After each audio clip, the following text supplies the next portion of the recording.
Hello my friends, this is Dr. Beter. Today is September 30, 1981, and this is my AUDIO LETTER number 68.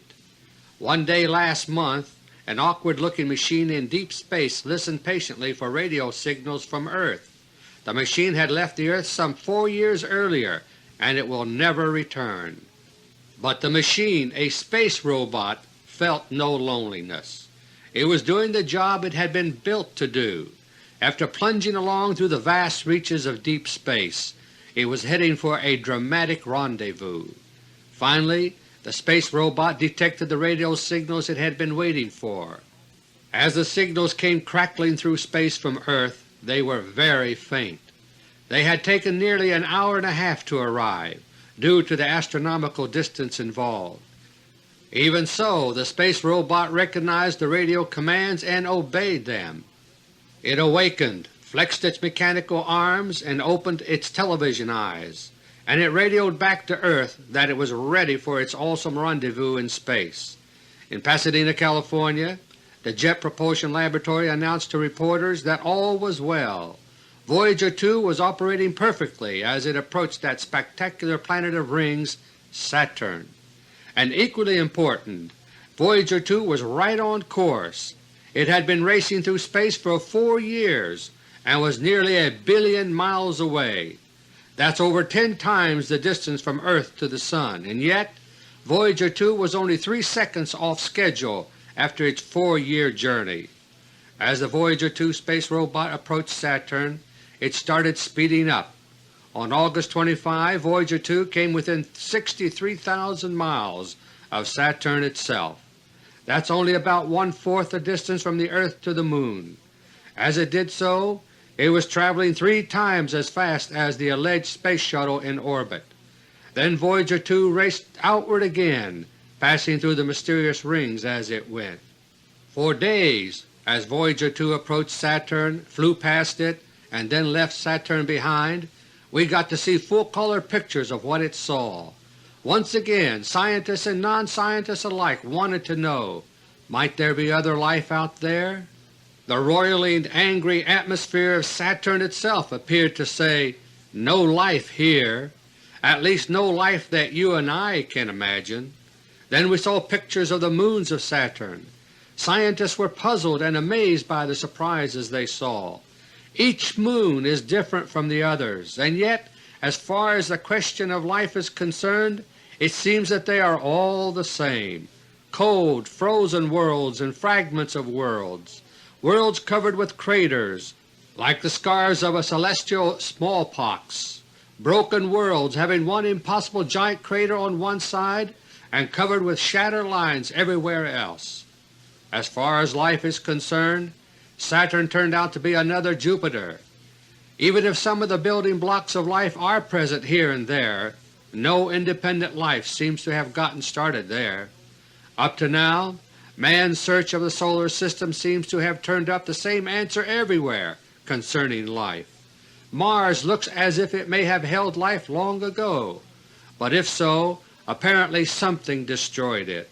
Venus is a rich planet in many ways, but due to its heat and other factors, the richness of Venus apparently does not include native life. As for Mercury, the innermost planet, the prospects look even more dim. Mercury is so close to the Sun that it is believed there could be rivers of lead on the sunward side. As I say these words, Voyager 2 is once again plunging through the trackless void of deep space. Next stop, Uranus, 5 years from now. If Voyager 2 survives that solitary journey, it may teach us still more, but we don't need to wait that long to start drawing conclusions about our own spaceship, Earth. My friends, our beautiful planet Earth is unique in our solar system. It's just the right size to hold the atmosphere we need to breathe and to retain the water we need to drink. And it's just the right distance from the Sun. Much farther away and our planet would become too cold, much closer and it would become too hot. As it is, everything we need for life is present in a God-given balance. The other planets of our solar system are fascinating, spectacular, and perhaps even useful to man some day, but there is no other planet so useful, so beautiful, and so spectacular as the blue planet, planet Earth. Today, men obsessed by greed and lust for power are threatening to destroy what God created for you and me here on Earth. They are playing games of war with biological and chemical weapons, nuclear weapons, and genetic engineering. They are contaminating our world with hazardous wastes to satisfy their own selfish desires. The present-day pilots of Spaceship Earth are flying us all on a collision course with catastrophe. If they are not stopped, we have already seen our future through the robot eyes of Voyager 2. The good Earth, our God-given home, will end up as a dead and broken world.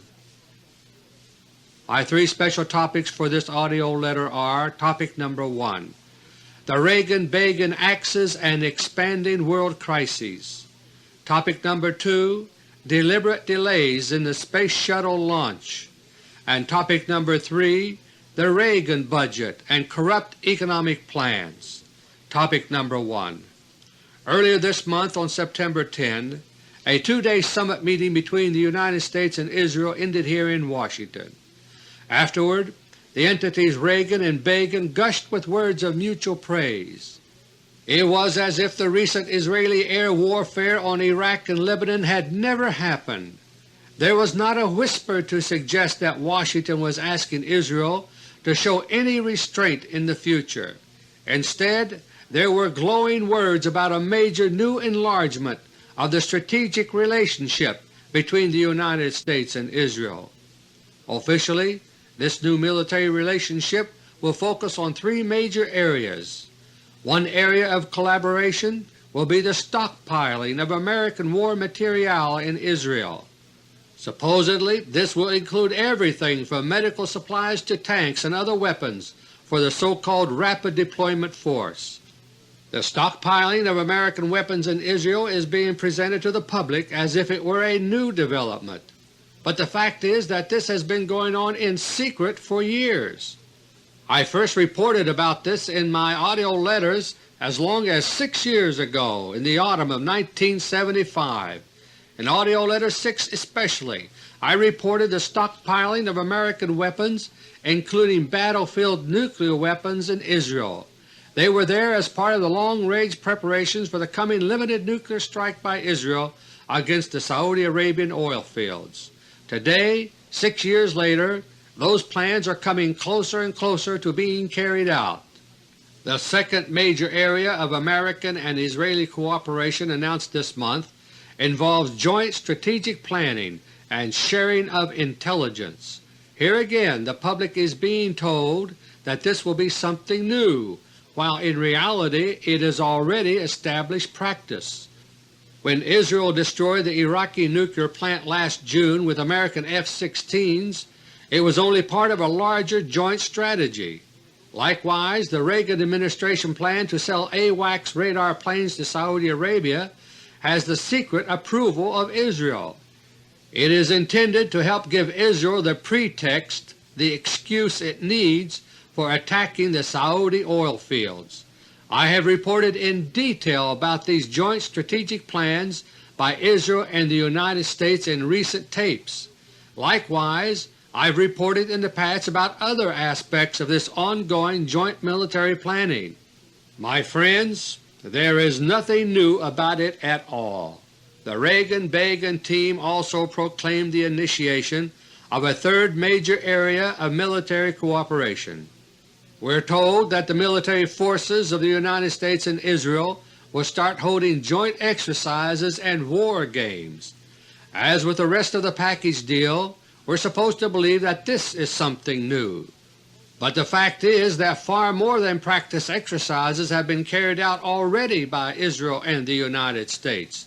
Not mere exercises, but actual joint military operations have taken place several times in recent years. Up to now, all of these joint military operations have been covert. all have been totally hidden from public view except one. That one exception was Operation Guyana in November 1978. That case was unique because a headline-making event was used as a cover for the secret military operation itself. We were not allowed to hear any news reports about the secret American-Israeli commando raid into Guyana that month. Our government had never admitted that there was a Russian missile base there, and so we were not told about it when that base was destroyed. But we did see the stomach-turning event which was staged first in order to make the commando raid possible, the Jonestown Massacre. A few days ago, the only American trial in connection with the Guyana tragedy ended in mistrial. Larry Layton, a former member of the Jim Jones cult, had been seized upon as a scapegoat, but Layton was no more than a bit player on the Guyana stage, and his trial ended with a hopelessly deadlocked jury.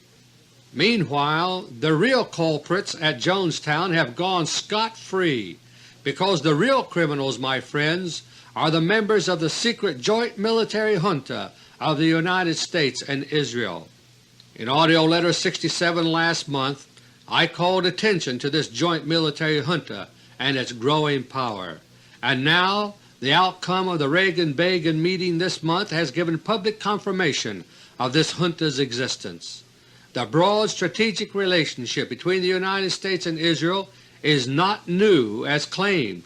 What is new is that the joint Bolshevik Zionist junta is increasingly going public. As their power grows, they are flaunting that power more and more. It is just one more symptom of the Bolshevik Zionist mentality I discussed last month. Once they acquire power, these people always go too far. The Reagan-Begin axis is at the very center of an expanding whirlpool of world crises. World trouble spots are continuing to multiply. The Bolshevik strategy to prepare the world for war, which I revealed last spring in AUDIO LETTER 63, is having its effect. Slowly but surely the whole world is being sucked up into the swirling vortex of tension and conflict. And at the very center, the Reagan-Begin axis is stirring the pot faster and faster. The growing storm of world conflict right now is centered in the Middle East. In the eye of the storm sits Israel. Moving outward from Israel in any direction there is growing turmoil. First, look to the north at Lebanon. After Begin left Washington this month, the Israelis wasted no time in once again heating up their running battle with the PLO. On September 17, a scant week after the Reagan-Begin meeting, there were two large bomb explosions in northern and southern Lebanon. As usual, PLO guerrillas were supposed to be the targets, but also, as usual, those who were actually killed by the Israeli blasts were mostly civilians, including many women and children. Those two bombings killed over 40 people and injured over 100. Their intended purpose was to provoke retaliatory raids against Israel by the PLO so that the Israeli government can shout about their enemy being the PLO menace. But the PLO has not yet obliged the Israelis by striking back. The Israelis are in a hurry to whip up new war tensions, so there have been more Israeli bombings in Lebanon in recent days, and they will continue. The Israelis intend to goad the PLO however long it takes to provoke a counterattack. Then when that happens, the resulting Israeli casualties will be big news in Israel and America. Prime Minister Begin will be seen speaking self-righteously of the unacceptable threat that continues to come from the PLO, and he will make sure to mention Saudi Arabia as the real culprit for bankrolling the PLO. In this way, my friends, Israeli terrorism in Lebanon is actually being aimed at Saudi Arabia.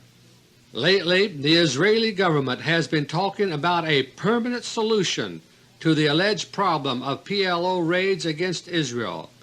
It started 2 months ago, after an alleged PLO attack killed and injured several Israelis. Begin announced that Israel was going to put a stop to these raids, quote, once and for all, unquote. A few days later, the Israeli Air Force horrified the world by its all-out bombing of Beirut and all of southern Lebanon. Now the Israelis are goading the PLO into striking again, and if they do, the Israeli government will say in effect that hitting guerrilla bases in Lebanon will never provide the permanent solution desired.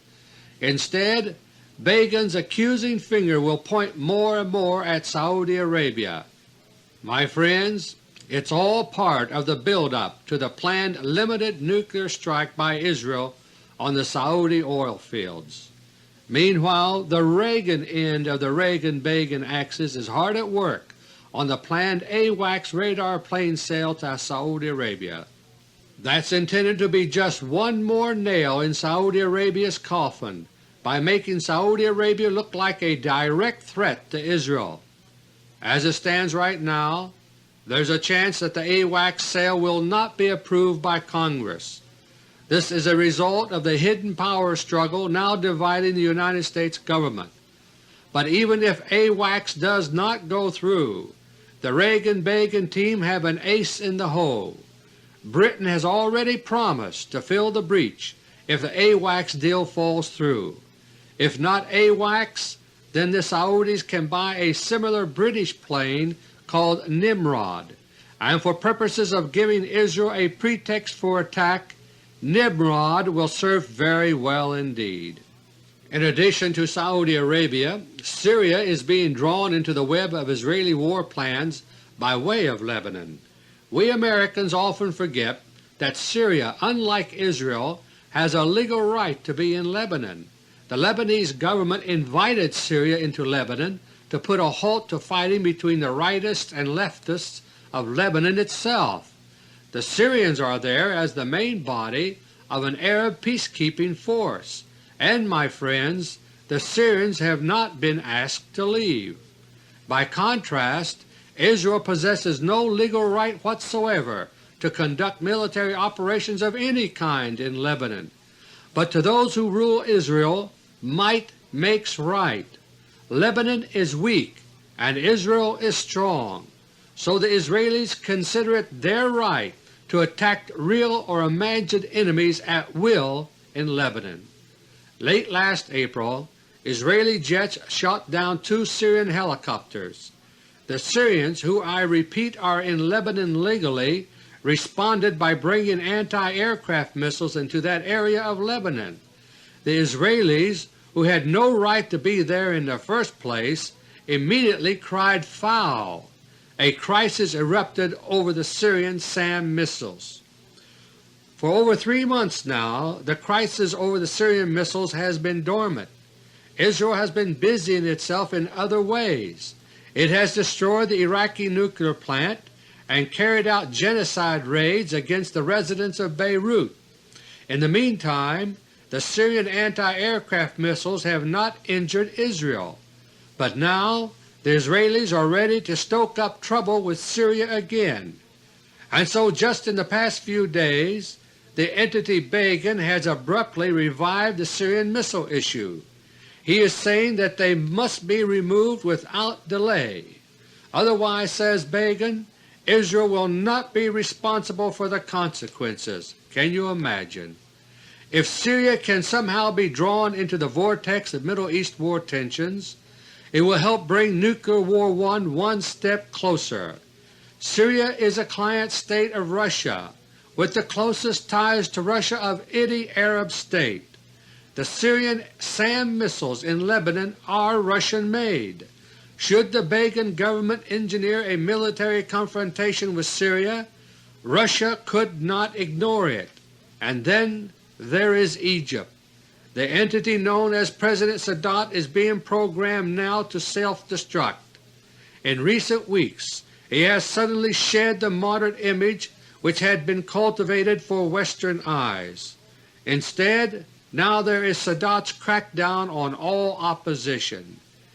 It is his crackdown on religious opposition that has made most of the headlines, but there is more involved too. For example, special security police are now being planted on the university campuses of Egypt to squash any student protests against Sadat. For the moment, these tactics may appear to make Sadat's grip on his country more secure, but the longer-term effect will be the opposite. Like the late Shah of Iran, the entity Sadat will be undone by all these repressive tactics. It is only a matter of time before assassination politics puts an end to the Sadat era in Egypt. The end of Sadat, or the entity known as Sadat, will also spell the end of the Camp David peace accords, so-called. Other Arab leaders, including influential leaders in Egypt itself, are against the Camp David approach.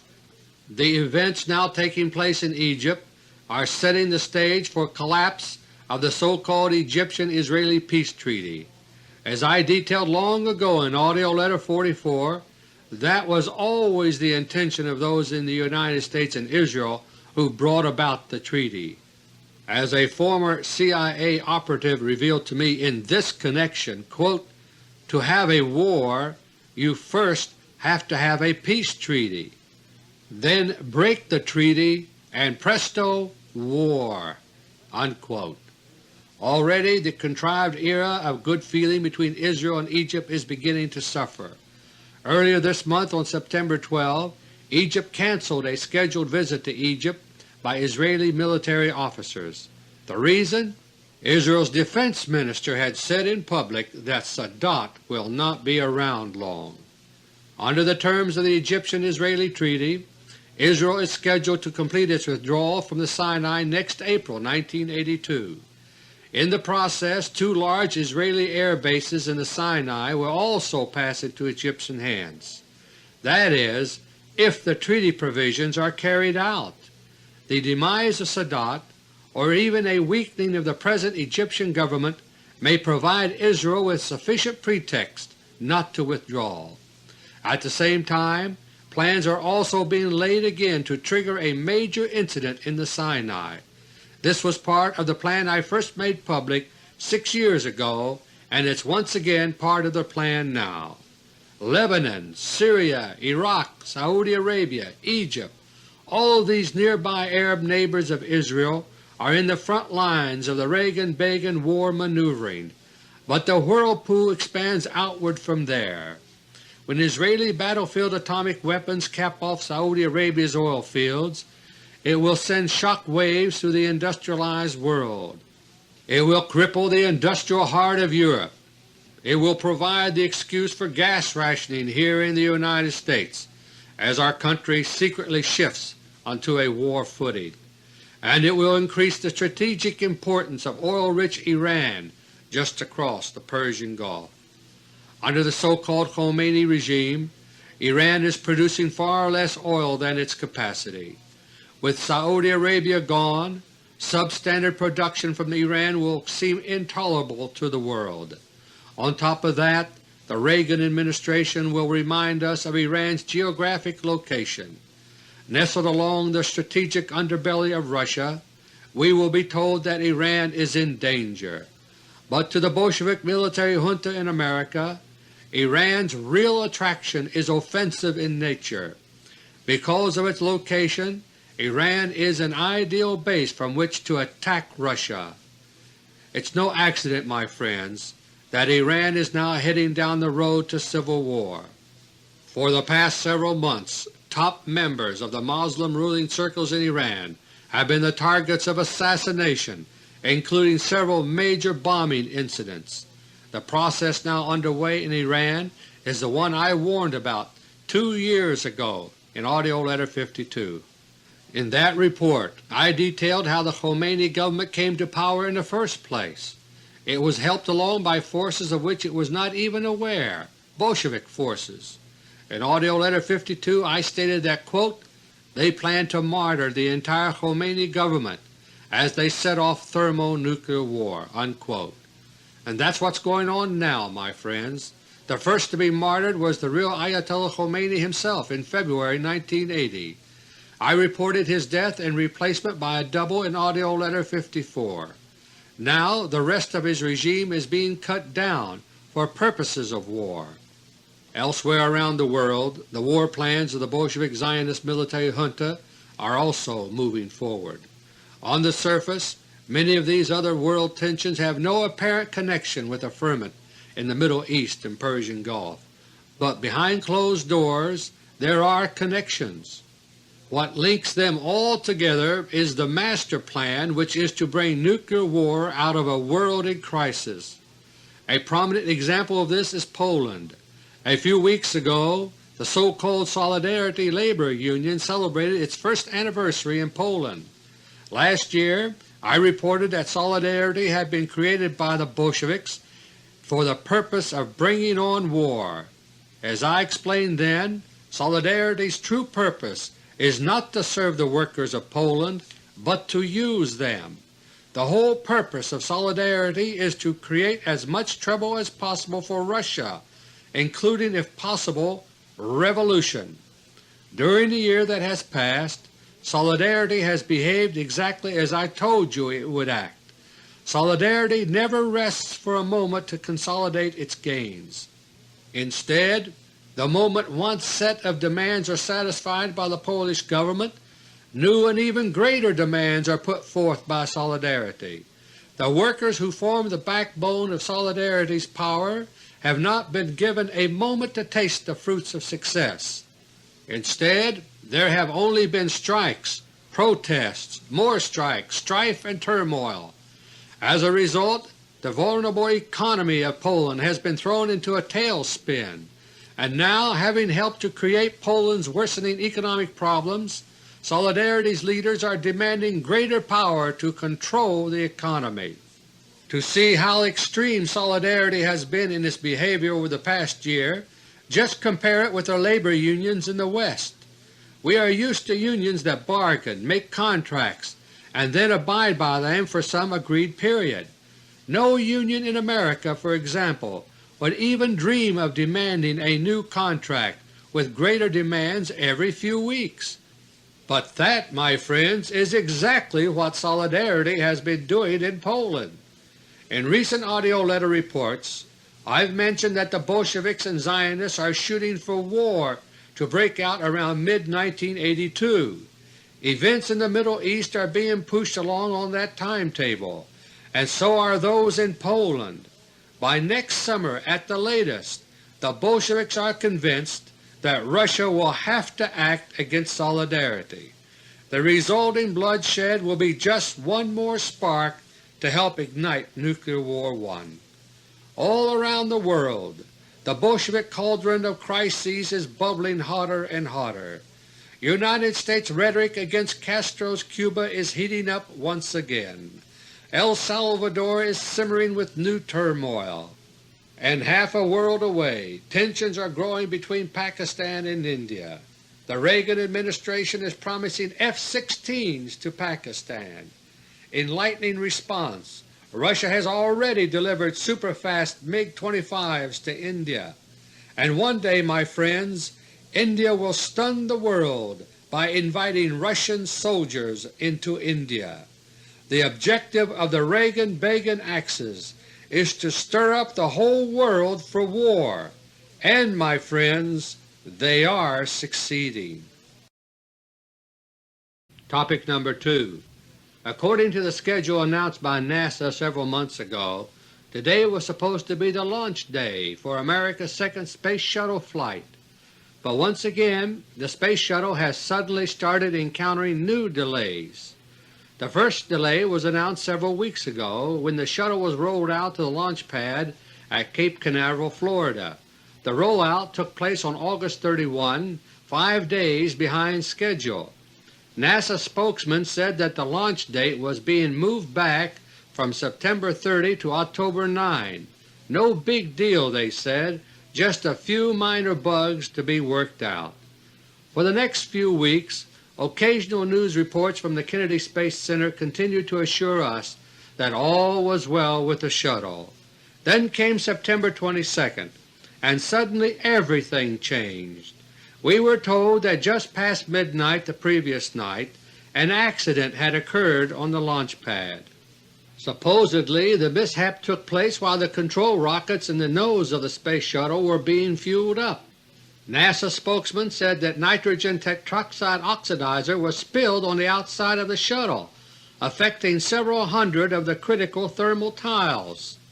Those life and death tiles, my friends, are stuck to the shuttle with glue, and it was said that 60 or 70 of them fell off after the leak took place.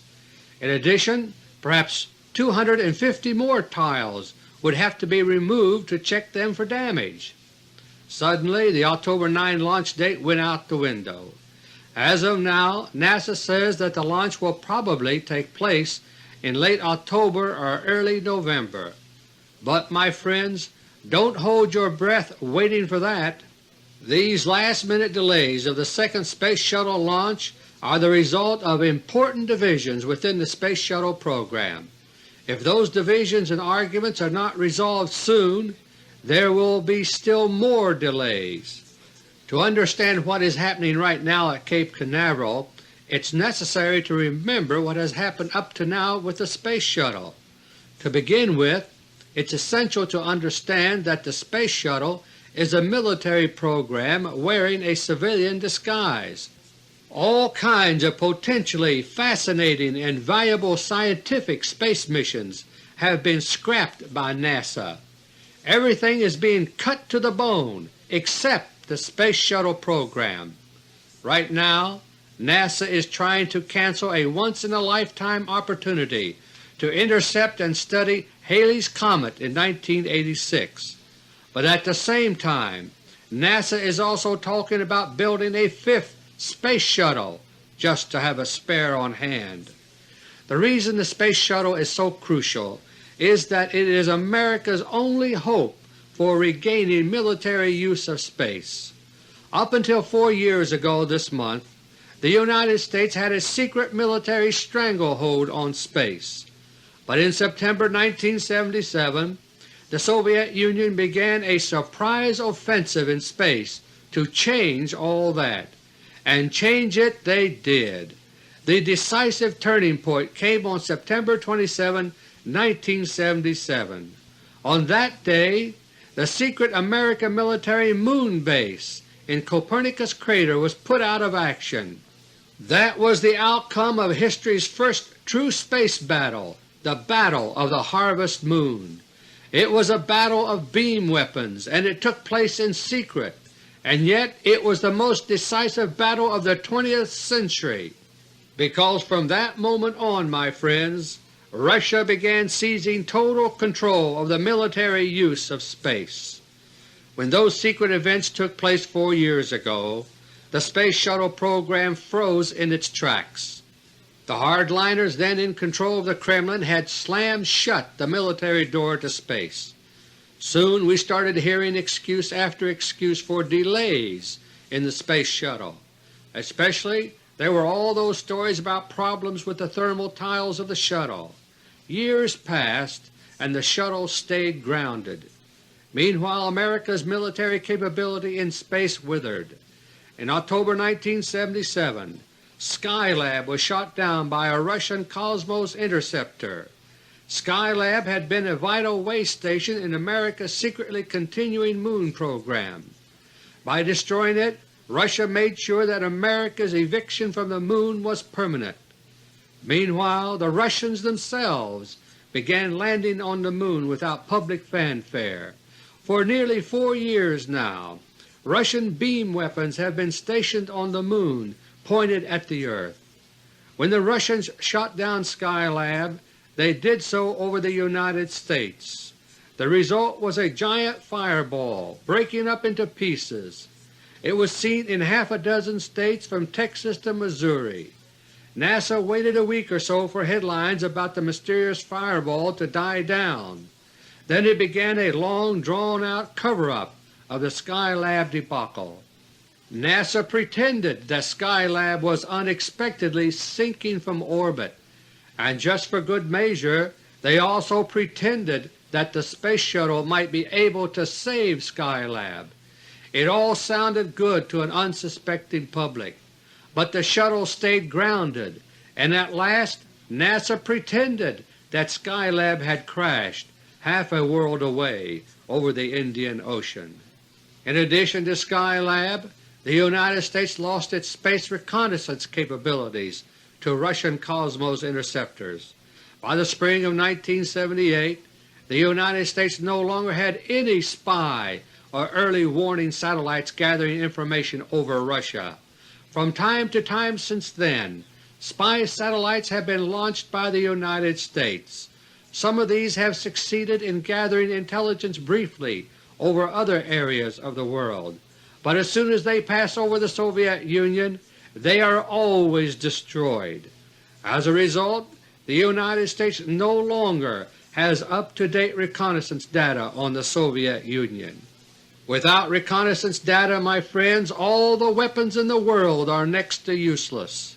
America's military planners know well enough where Russia's cities are and where critical military installations were 4 years ago. But without fresh reconnaissance, they have no way of knowing about new targets which might now be more important. On top of that, Russia is now deploying anti-missile defenses based on beam weapons. Without fresh reconnaissance data, there would be little hope of getting American missiles through those defenses. And so over the past 4 years, reconnaissance has become the #1 strategic problem of the United States.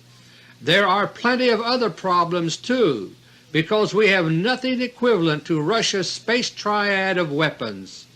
But without reconnaissance, even the weapons we do have are of little use. The Bolshevik military planners here are determined to launch a nuclear first strike against Russia, come what may. I have reported many details about that in the past and will not go into it again right now.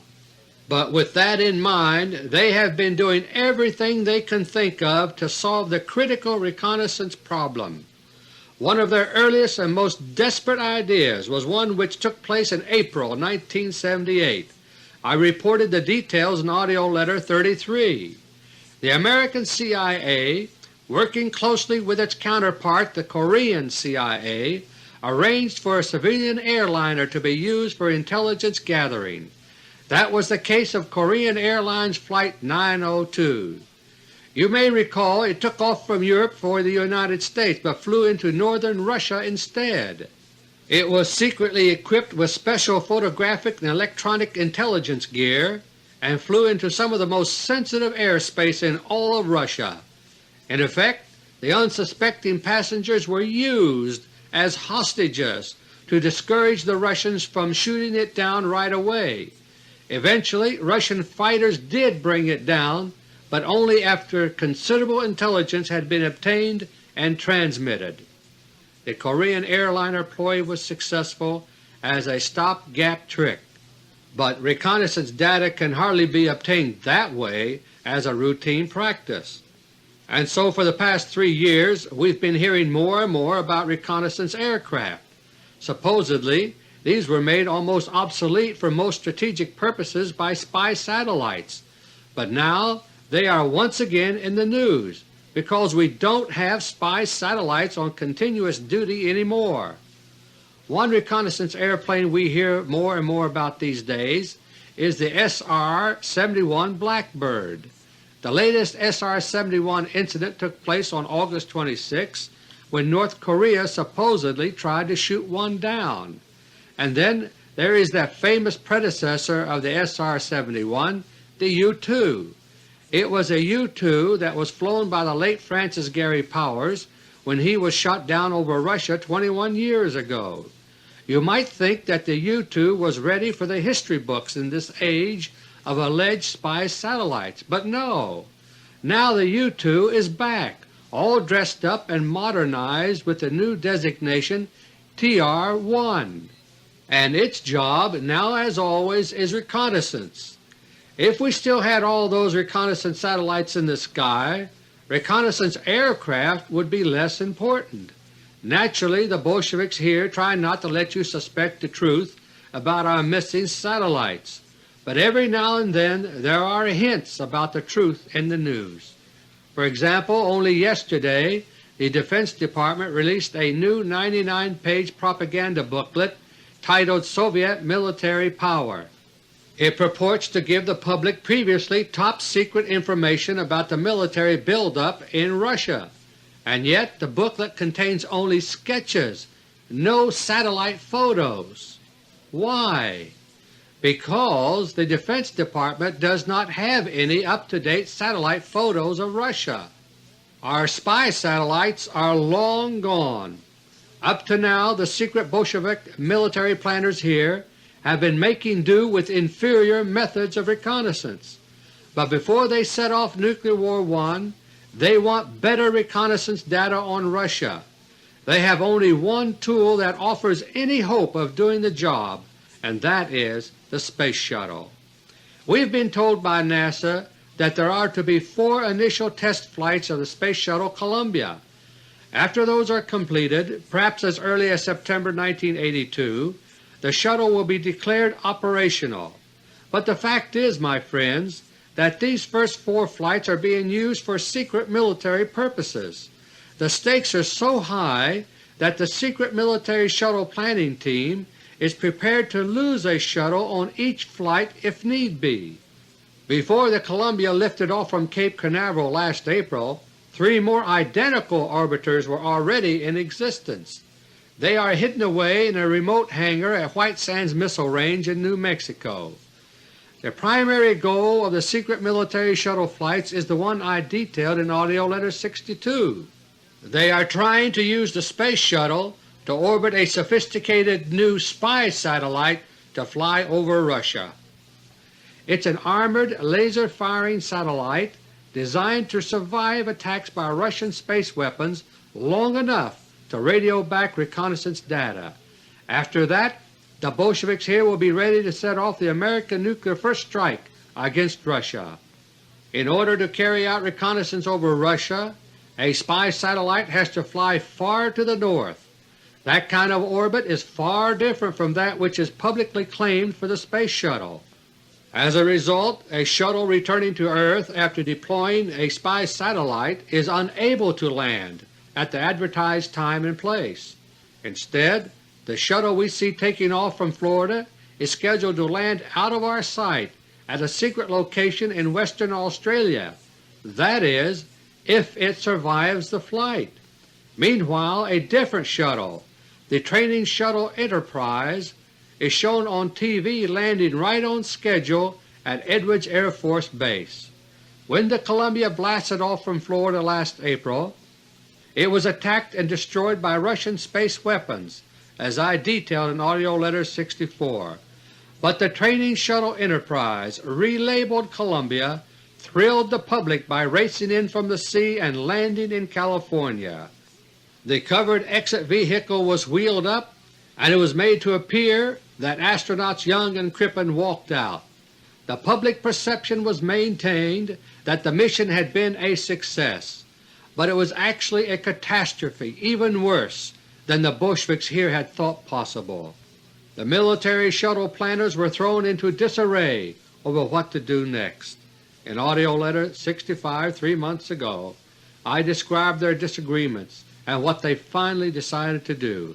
After delaying for a week or so, they sent the Training Shuttle Enterprise to Florida in order to buy some time.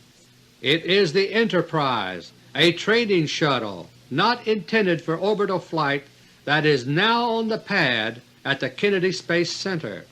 When the secret military shuttle team sent the Enterprise to Florida, they were planning to use it in an intentionally aborted launch. That is, their plan has been to launch the Enterprise, then let one of its engines shut down early. That would lead to a return of the Enterprise to Cape Canaveral only minutes after its takeoff. By staging this show, the shuttle planners were expecting to keep the program alive in the public eye. Meanwhile, they would use the time to make modifications to the next shuttle mission plan to give it a better chance of success. As it stands now, the Shuttle Enterprise is still programmed for an artificial abort shortly after takeoff. But the arguments among the shuttle planners which I reported last June have multiplied during the summer. Several members of the group are getting very cold feet over the deliberate abort plan. They are saying, suppose something we don't plan causes real damage to the Enterprise. Suppose Ivan decides to blow it out of the sky even though it is still in camera range.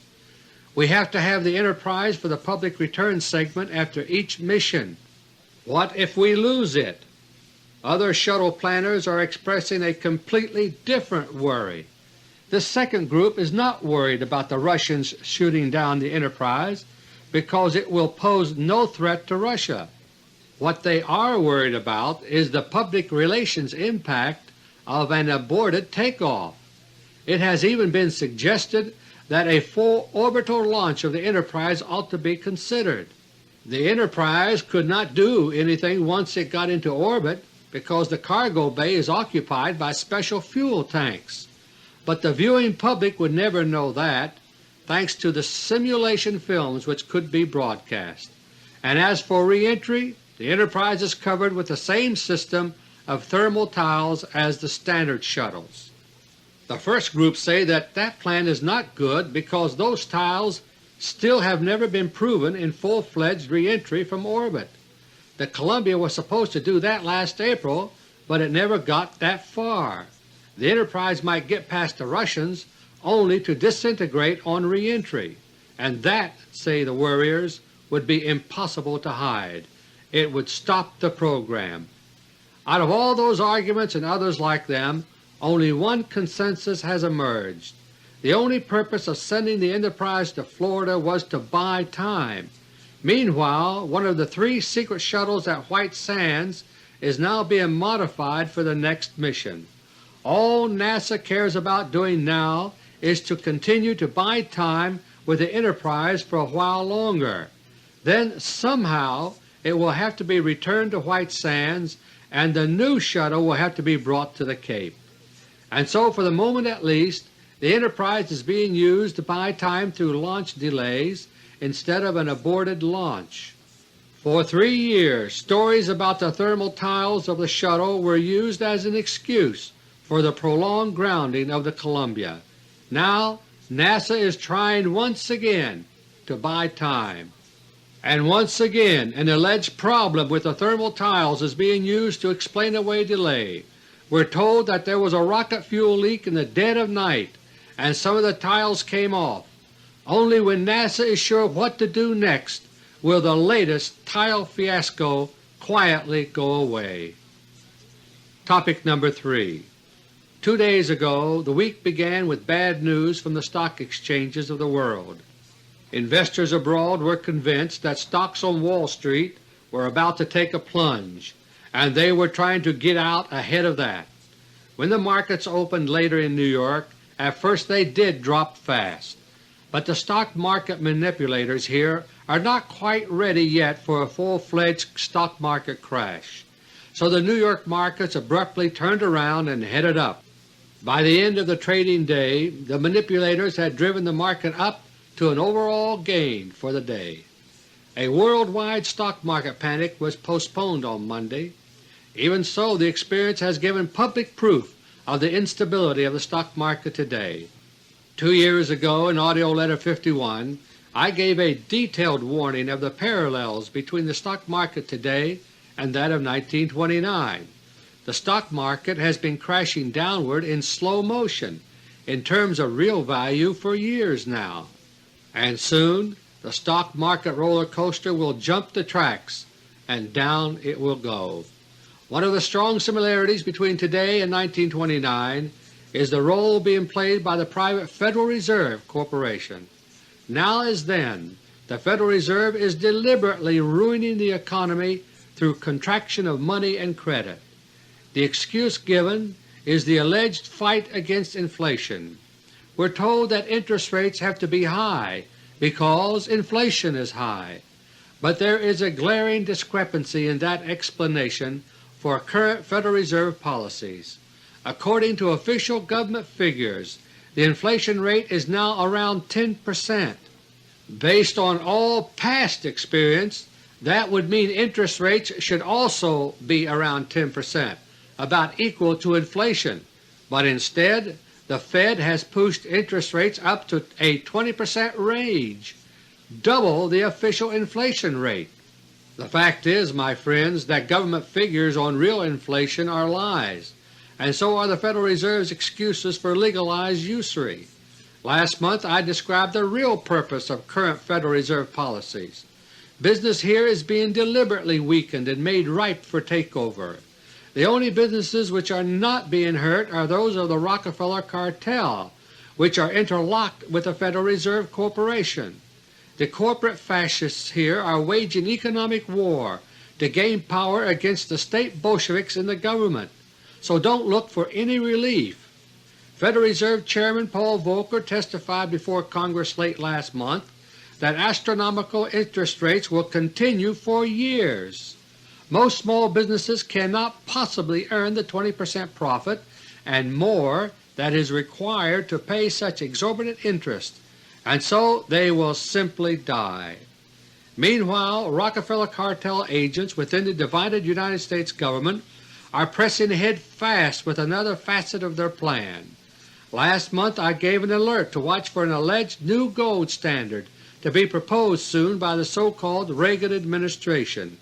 Sure enough, within the past few weeks, talk of a gold standard has started mushrooming all around us. Suddenly letters to the editor are being published on this topic which would have been ignored a few years ago. Even the entity Vice President Bush is talking about returning to a gold standard, and Businessweek has just published a cover story in its September 21 edition entitled, quote, "A Return to the Gold Standard, Why Reagan Might Try It, How It Would Be Done, How It Might Work." Unquote.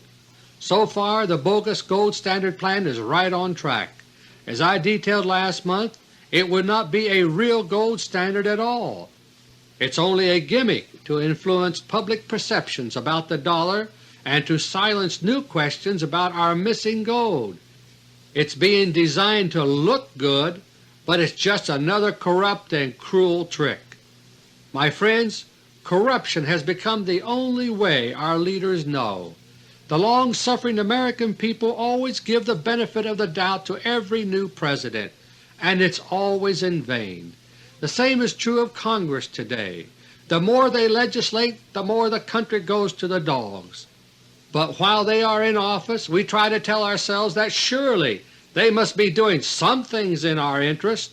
Years later, after it is too late of course, sometimes we learn a little bit of the truth. A book comes out documenting the large number of bribes taken by a former President or a former Congressman is indicted for income tax evasion. But we always tell ourselves, surely it is different this time. We want to believe in our leaders, and so we rationalize away the lies, the double-dealing, and the corruption we see for as long as possible. Our leaders know this is how we think, and they use it against us. The entity President Reagan says we must put our economic house in order.